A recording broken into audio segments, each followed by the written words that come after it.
Maoist పార్టీకి మరో ఎదురుదెబ్బ. మోస్ట్ వాంటెడ్ మావోయిస్ట్ నేత శుక్రు సరెండర్. లొంగిపోతా అన్న తోటి మావోయిస్ట్నే హతమార్చిన శుక్రు నిజంగానే లొంగిపోయారా లేక పోలీసుల పక్కా ప్లానా? Watch this video.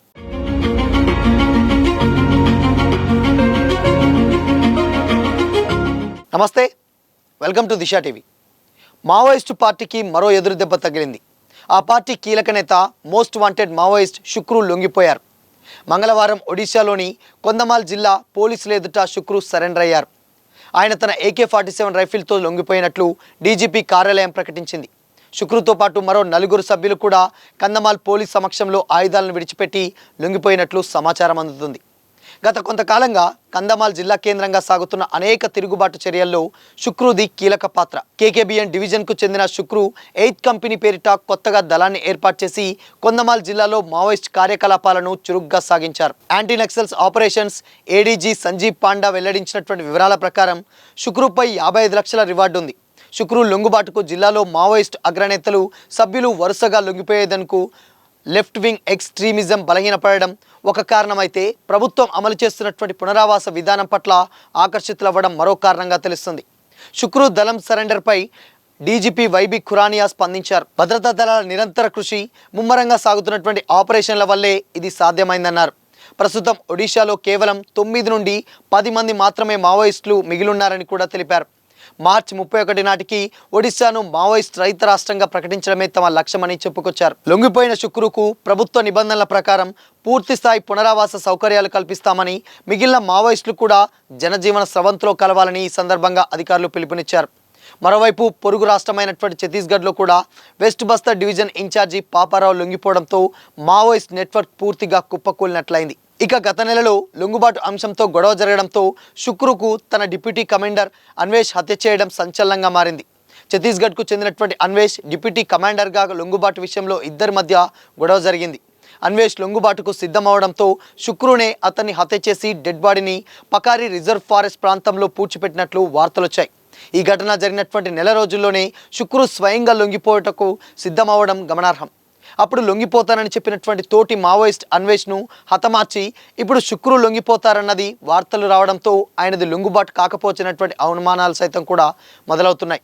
శుక్రును అరెస్ట్ చేశారనేటువంటి ప్రచారం కూడా వినిపిస్తుంది. శుక్రు పర్సనల్ ఉద్యమ జీవితాన్ని చూసినట్లయితే శుక్రు మల్కన్గిరి జిల్లాకు చెందినటువంటి కోయ తెగకు చెందినటువంటి వ్యక్తి. 1997లో మావోయిస్టు సిద్ధాంతాలను ఆకర్షితులై దళంలో చేరారు. 1997 నుండి 2007 వరకు దండకారణ్య ప్రాంతంలో శిక్షణ తీసుకొని పార్టీ కార్యకలాపాల్లో పాల్గొన్నారు. 2007లో ఒడిశాకు తిరిగొచ్చి గంసర్ డివిజన్లో అండర్ గ్రౌండ్ కేడర్గా పనిచేశారు. గంజాం, కందమల్చా, గజపతి రాయగఢ జిల్లాలో డివిజనల్ సెక్రటరీగా శుక్రు బాధ్యతలు నిర్వహించారు. సెంట్రల్ కమిటీ సభ్యుడు మొండెం బాలకృష్ణకు అత్యంత నమ్మకస్తుడైనటువంటి లెఫ్టినెంట్గా శుక్రుకు పేరుంది. గత సంవత్సరం సెప్టెంబర్లో బాలకృష్ణ ఎన్కౌంటర్లో మరణించగా పక్కన శుక్రు కూడా ఉన్నారు. కానీ ఆయన త్రుతిలో తప్పించుకున్నట్లు సమాచారం. ఇక ఆపరేషన్ కగార్ ముగింపు దశకు చేరుకున్నటువంటి వేళలో శుక్రు లొంగిపోగా మిగతా వాళ్ళు కూడా లొంగిపోతారా లేదా అన్నది చూడాలి. అయితే ఏదైతే కేంద్ర ప్రభుత్వం ప్రవేశపెట్టినటువంటి ఆపరేషన్ కగార్ భాగంలోనే మార్చ్ 31 వరకల్లా మావోయిస్టులందరూ కూడా లొంగిపోవాలని వాళ్ళొక డెడ్ లైన్ అయితే విధించడం జరిగింది. ఇకపోతే ఆ డెడ్ లైన్కి కేవలం ఒక వారం రోజుల సమయం మాత్రమే ఉంది.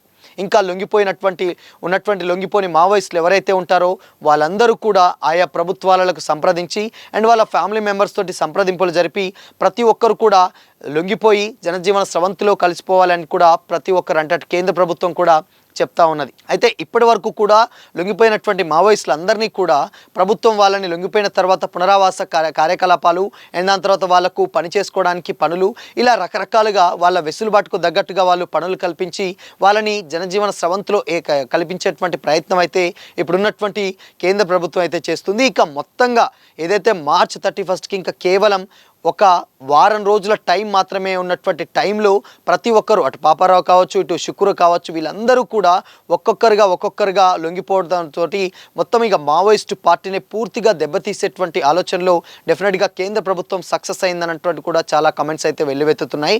అయితే ఈ టైంలో ఇప్పటి వరకు కూడా చాలామంది మావోయిస్టులు లొంగిపోయారు. ఇక లొంగిపోయినటువంటి మావోయిస్టులు కూడా మహా అయితే వేళ్ల మీద లెక్క పెట్టుకునేటువంటి స్థాయిలోనే ఇక మావోయిస్టులు మిగిలి ఉన్నారు. వాళ్ళు కూడా ఇంకొక వారం రోజులు రోజుల టైం మాత్రమే ఉంది. ఆ వారం రోజుల టైం లోపల వీళ్ళందరూ కూడా ఎవరైతే లొంగిపోని మావోయిస్టులు ఎవరైతే ఉంటారో వాళ్ళందరూ కూడా లొంగిపోయి వాళ్ళు కూడా ప్రజల్లో కలవాలి, అవసరమైతే ప్రజా ఉద్యమాలు చేయండి, కానీ అడవి బాటలో ఉండి ఆయుధాలతోటి యుద్ధం చేయడం అనేది కరెక్ట్ కాదని కూడా ఎక్స్ మావోయిస్టులు అయితే చెప్పడం జరుగుతూ ఉంది. ఇక మిగిలిన వాళ్ళల్లో ఉన్నటువంటి మావోయిస్టులు చూసుకుంటే మేజర్గా ఉన్న వ్యక్తి ఎవరైనా ఉన్నారంటే ఆయన గణపతి. సో గణపతి ఆచూకీ ఇంతవరకు కూడా ఆయన ఎక్కడున్నారు, ఏం చేస్తున్నారు, ఎవరి దగ్గర ఉన్నారు అనేది ఇప్పటి వరకు కూడా ఒక క్లారిటీ అయితే లేదు.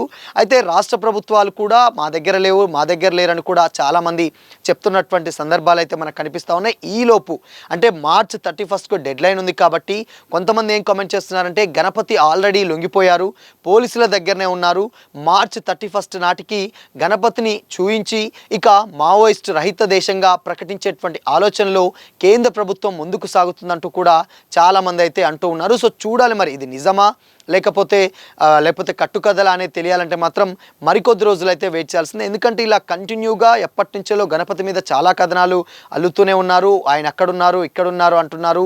గతంలో పార్టీ మీటింగ్లకు కూడా అటెండ్ అవుతున్నాను అన్నారు. సో ఇలా రకరకాలైనటువంటి చర్చ అయితే జరుగుతూ ఉంది. ఇక మిగిలింది వారం రోజుల డెడ్ లైన్ అనేటువంటి ఉద్దేశంతో ఉన్నటువంటి అంటే లొంగిపోయినటువంటి గణపతిని అప్పుడు ప్రవేశపెట్టేటువంటి ఛాన్సెస్ కూడా చాలా ఎక్కువగా ఉన్నాయని కూడా కొంతమంది అయితే కామెంట్ చేస్తున్నారు. ఇకపోతే ఇక్కడ శుక్రు విషయానికి వచ్చినట్లయితే గతంలో ఆల్రెడీ దళంలో పనిచేసేటువంటి ఒక వ్యక్తి ఎవరైతే ఉంటారో అన్వేష్కి ఆయనకు ఒక పెద్ద వాగ్వాదం జరిగింది. అది కూడా లొంగుబాటు గురించే జరిగింది. అయితే అన్వేష్ లొంగిపోతానని అనడంతో ఆ వాగ్వాదం జరిగింది. ఎక్కడ అంటే దళంలో ఉన్నటువంటి రహస్యాలను బయట ఎక్కడ పెడతాడన్నటువంటి ఉద్దేశంతో శుక్రునే అతన్ని హత్య చేసి అక్కడ ఉన్నటువంటి అడవుల్లో ఒక దగ్గర పాతి పెట్టాడన్న కమెంట్స్ కూడా చాలా గట్టిగా వినిపిస్తూ ఉన్నాయి. అయితే ఇది జరిగి కూడా కేవలం ఒక నెల రోజులు మాత్రమే అయింది. అయితే ఈ నెల రోజుల గ్యాప్లోనే శుక్రు మనసు ఎలా మారుతుంది, కంప్లీట్గా అంటే ఒక తోటి మావోయిస్ట్ లొంగిపోతా అంటేనే అతన్ని హతమార్చినటువంటి శుక్రు ఇప్పుడు స్వయంగా తానే ఎందుకు లొంగిపోతారు, ఇది పక్కాగా పోలీసులు పట్టుకొని అరెస్ట్ చేశారు,